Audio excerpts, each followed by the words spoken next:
Selamat siang, jumpa lagi dengan Denok Ayu Novel. Bagaimana kabar sobat semua? Sebelum kita mulai cerita ini, ayo silakan subscribe, like, komen, share dan nyalakan loncengnya untuk mendapatkan notifikasi terbaru ketika Mimin upload videonya. Menantu terbaik bab 21, membalas keluhan dengan kebajikan. Pencuri apa? Sen Yuxuan mengerutkan kening kebingungan. Aku, pencuri ini tidak ada di sini. Lin Yu tersenyum pahit, tapi dia tidak menyangka Sen Yuxuan akan datang. Jiarong, kenapa kamu di sini? Ekspresi Sen Yuxuan sangat gembira, ketika dia melihat Jiang Yan, matanya bersinar, dan dia berseru, ini pasti kakak iparku, aku pasti Chen Yuloyan, Yu Yue Shaohua. Tidak heran Jiarong tidak sabar untuk pulang setelah makan siang. Haha. Jangan bikin masalah. Lin Yu sedikit malu padanya. Wajah Jiang Yan tidak bisa membantu tetapi merasa sedikit panas, dan dia melirik Lin Yu. Tuan muda, kalian berdua saling kenal. Manajer toko gendut itu terkejut, dan wajahnya berubah secara mengerikan. Chen Baogang dan Fan Ruting juga terkejut, sepertinya tuan muda itu tahu betul, He Jiarong. Omong kosong. Ini saudaraku yang baik. Sen Yuxuan mengaitkan leher Lin Yu saat dia berkata, bertanya-tanya, apa yang baru saja kamu katakan, apa kamu pencuri? Kamu harus bertanya kepada manajer toko. Aku mengeluarkan cincin berlian pemberian pamanku kepada istriku. Dia bersikeras bahwa aku mencurinya dari paman, dan aku tidak mempercayainya. Apakah ada yang salah dengan otakmu? Sen Yuxuan berteriak dengan marah, cepat dan pergilah ke bagian keuangan untuk menyelesaikan gaji dan keluar.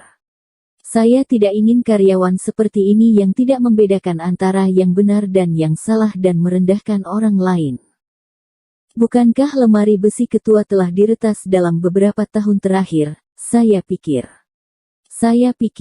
saya sialan. Manajer toko gemuk itu menamparkan dirinya sendiri dengan ketakutan dan memohon dengan gagap. Berkata, Tuan kecil, tolong jangan pecat saya. Seluruh keluarga saya juga berarti. Mereka mengandalkan saya untuk memberi makan. Ada apa denganku? Keluar. Sen Yuxuan sangat marah. Siapa Lin Yu, penyelamat dia dan ayahnya, manajer toko sampah ini, yang berani menyinggung Lin Yu, benar-benar tidak sabar. Yuxuan, lupakan saja, itu tidak mudah. Minta aku untuk tidak mengusirnya. Aku hanya perlu diturunkan pangkatnya dan dihukum. Biarkan dia mengambil hikmahnya dan jangan terlalu sombong di kemudian hari. Lin Yu masih menggerakkan simpatinya dan membujuknya. Kata Sen Yuxuan. Terima kasih Tuan He, terima kasih Tuan He. Mata manajer toko yang gemuk itu memerah, dan dia tersentuh. Dia sangat tersentuh oleh Lin Yu sekarang karena dia benar-benar memohon untuk dirinya sendiri. Lin Yu melambaikan tangannya dan melihat ke pemandu belanja tadi dan tersenyum, Yuxuan, pemandu belanja ini memiliki profesionalisme yang sangat baik dan kemampuan yang sangat baik. Saya sarankan Anda menganggapnya sebagai manajer toko. Berpikir tentang itu, apa yang Anda tentukan benar, mulai hari ini, dia akan menjadi manajer toko. Sen Yuxuan dengan sigap menjawab. Pemandu belanja terkejut, dan dia terkejut sesaat sebelum dia kembali ke akal sehatnya, dan terus berterima kasih kepada Lin Yu. Keduanya. Sen Yuxuan melirik Chen Baogang dan Fan Ruting di sampingnya. Chen Baogang mengepalkan tinjunya, merasa sedikit gugup, takut Lin Yu akan mengambil kesempatan untuk mempermalukannya. Fan Ruting juga mengatupkan mulutnya dan tetap diam, khawatir Lin Yu tidak akan membiarkan Sen Yuxuan menjual cincin berlian kepadanya, dia sangat menyukai cincin berlian di dalam hatinya. Au, ini sahabat Jiang Yan, ini tunangannya dan teman baikku. Aku akan datang kepadamu hari ini untuk memilih cincin kawin. Lin Yu tersenyum dan memperkenalkan Sen Yuxuan kepada Sen Yuxuan, dan tidak peduli dengan apa yang baru saja terjadi. Yah, karena ini adalah temanmu dan adik iparku, maka aku harus menjaganya, tidak peduli cincin berlian mana yang aku suka, itu akan diskon 50%. Sen Yuxuan juga sangat bersemangat. Terima kasih. Chen Baogang tampak sangat gembira dan membungkuk lagi dan lagi kepada Sen Yuxuan. Bagaimanapun, kata-kata Sen Yuxuan, dia menghemat 100.000 yuan, apalagi membungkuk, biarkan dia bersujud. Jangan berterima kasih padaku, terima kasih saudaraku. Sen Yuxuan mengangkat kepalanya dan tersenyum. Terima kasih Jiarong, terima kasih, itu mulutku barusan, jangan akrab denganku. Chen Baogang bergegas dan memeluk Lin Yu, menangis dalam suaranya. Lin Yu buru-buru mendorongnya pergi, merasa sedikit jijik, ada apa dengan orang ini, pria besar, saya selalu suka memeluk dan memeluk. Jiarong, terima kasih.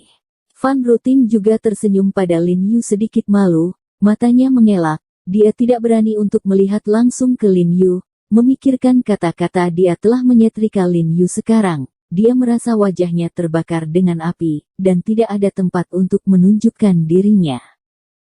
Fan Ruting dan Chen Baogang pergi setelah menyiapkan cincin berlian. Sebelum pergi, mereka mendesak Lin Yu untuk pergi ke pernikahan mereka. Bagaimana Anda tahu bos muda Feng Yuanxiang, mengapa ayahnya memberi Anda cincin berlian? Saat mengemudi, Jiang Yan melirik cincin berlian cerah di tangannya, merasa sedikit melamun dan tidak nyata. Ketika saya menyeberang jalan hari itu, saya menyelamatkan nyawa tuan muda ini. Jika saya tidak mengingatkannya tepat waktu, dia akan keluar dari mobil dan jatuh dan meninggal. Sebagai ungkapan terima kasih, dia memberi saya cincin. Lin Yu mengubah versi ceritanya tidak mungkin, siapa yang membuat He Jiarong ini sia-sia.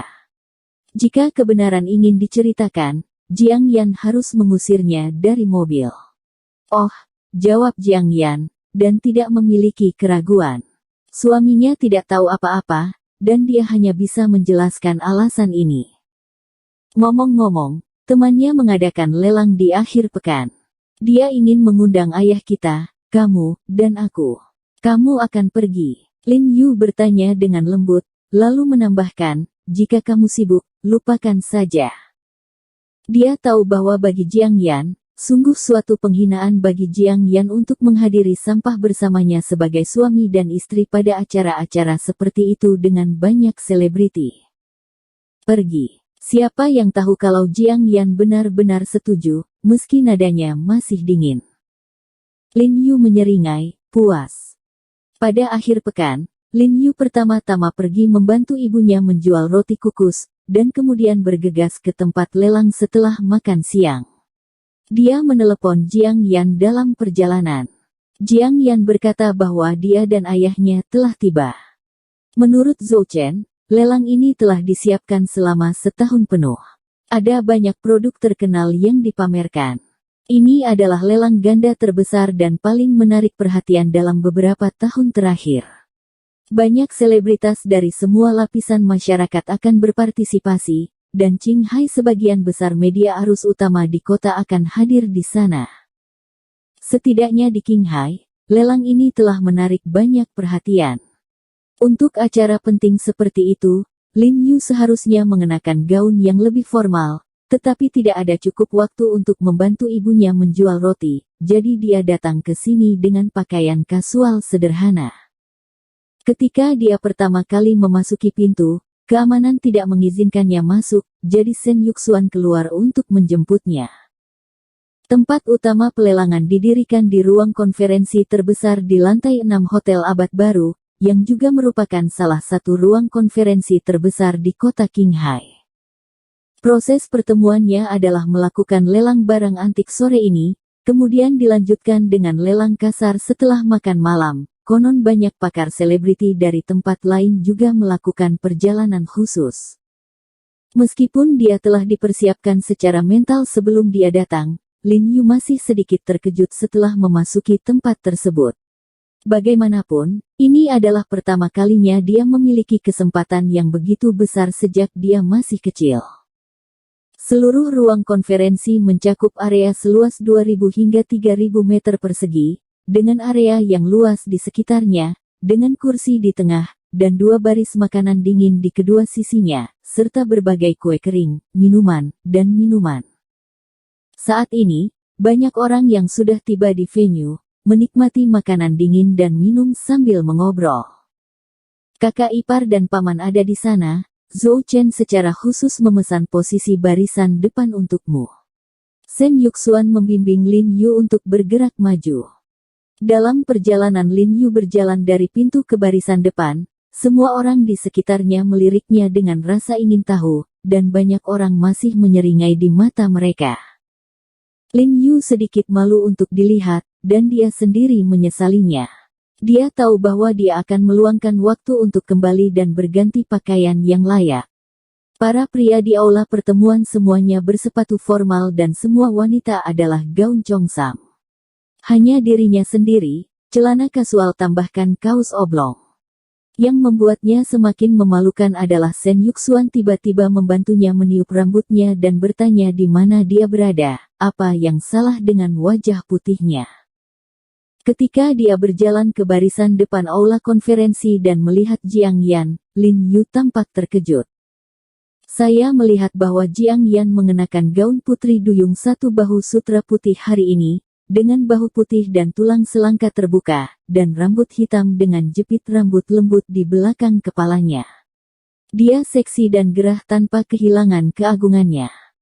Dia juga melukis riasan tipis di wajahnya, dan matanya sedikit dibumbui dengan eyeshadow, yang membuat matanya yang sudah jernih dan cerdas menjadi sangat cerah dan bergerak.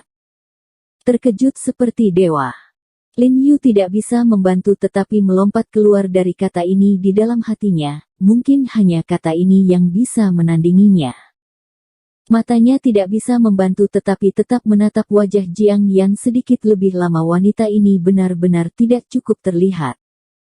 Setelah Lin Yu duduk, dia menyadari bahwa Jiang Yan mengenakan cincin berlian yang dia berikan hari itu. Lin Yu tidak bisa menahan diri untuk tidak melakukan pemanasan dan mengulurkan tangannya untuk menjabat tangan Jiang Yan.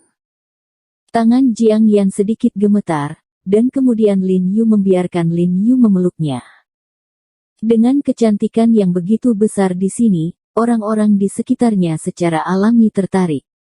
Awalnya, banyak orang ingin datang untuk minum, tetapi ketika mereka melihat cincin berlian di tangan Jiang Yan, mereka mundur. Jika mereka mengenal Jiang Yan, pria di belakang ternyata adalah Lin Yu yang kasar, dan dia mungkin muntah darah karena marah.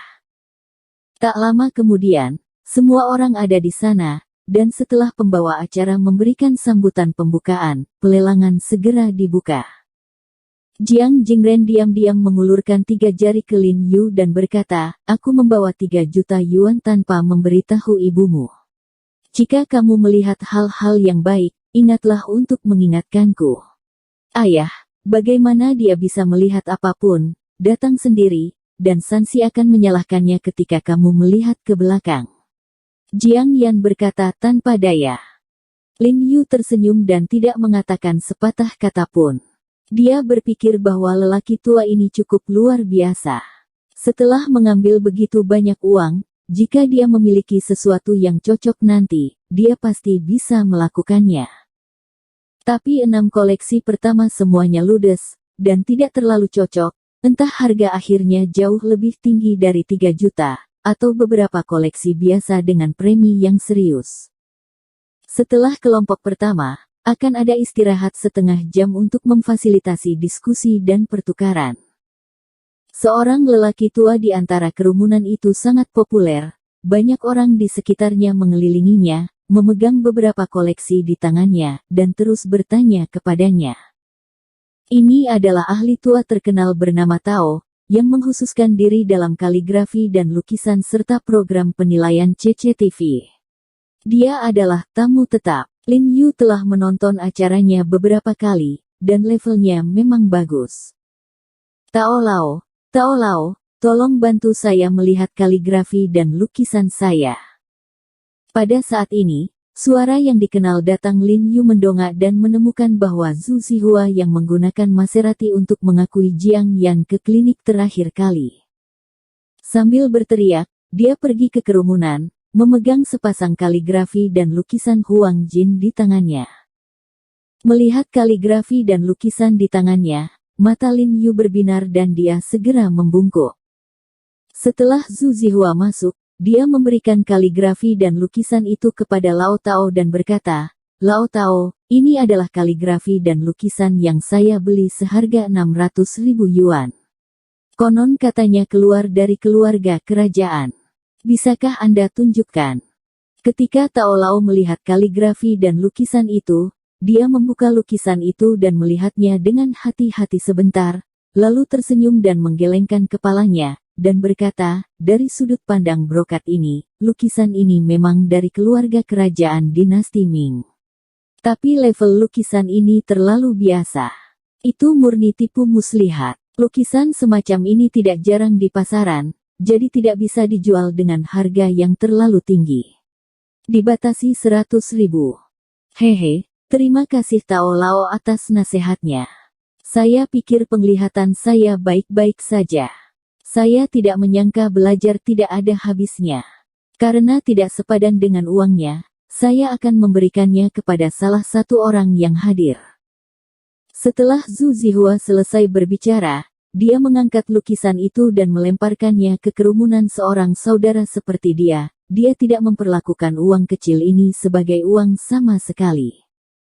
Kerumunan tiba-tiba berseru, dan satu demi satu mengulurkan tangan mereka untuk mengambilnya, tetapi pada saat ini, satu tangan dengan cepat meraih lukisan itu dan lukisan itu dibawa pergi. Semua orang menoleh dan menemukan bahwa Lin Yu yang mengambil lukisan itu. "Itu kamu." Zhu Zihua melihat bahwa Lin Yu cukup terkejut, lalu meraih lukisan itu dan berkata dengan marah, "Kamu, saya tidak akan memberikannya." Terakhir kali Lin Yu mempermalukannya di depan Jiang Yan dan semua orang masih bersemangat, bagaimana dia bisa memberikan lukisan itu kepada saingan cintanya. "Tuan Zhu, bukankah kamu mengatakan bahwa kamu akan memberikannya kepada semua orang yang hadir secara gratis?" Lin Yu tersenyum, "Ini benar-benar tidak bagus. Aku akan memberimu 100.000. Bagaimana kalau membeli lukisanmu?" "Tidak mungkin." Zhu Zihua mencibir dan berkata, "Jika Anda menginginkannya, Anda dapat melakukannya, 600.000. Ketika saya membelinya, harganya 600.000. Jika Anda menginginkannya, berikan saya 600.000. Jelas Zhu Zihua dengan sengaja mempersulit Lin Yu. Tidak peduli apakah Lin Yu setuju atau tidak, dia bisa mengeluarkan nafas yang tidak sedap. "Nah, 600.000 adalah 600.000. Siapa yang membuat ayah mertuaku menyukainya?" Lin Yu mengangguk. "Anak muda, apakah kamu bodoh? Tuan Tao baru saja mengatakan bahwa lukisan ini memiliki tutup 100.000. Ya, saya sedang dimanfaatkan. Diperkirakan uangnya dibakar. Anak muda sekarang ini terlalu dibesar-besarkan." Semua orang di samping menggelengkan kepala dan berbicara. "Ya, anak muda, saya baru saja mengatakan bahwa lukisan ini bernilai 100.000 di bagian atas." Tao Lao tidak tahan lagi, dan dia dengan cepat keluar untuk mengingatkan Lin Yu. Dia telah melihat seseorang yang bodoh, tetapi dia belum pernah melihat seseorang yang sebodoh itu. Bersambung. Terima kasih kepada kalian yang telah menonton video ini. Jangan lupa tekan tombol subscribe-nya dan nyalakan notifikasinya untuk mendapatkan video-video seru lainnya dari Denok Ayu Novel.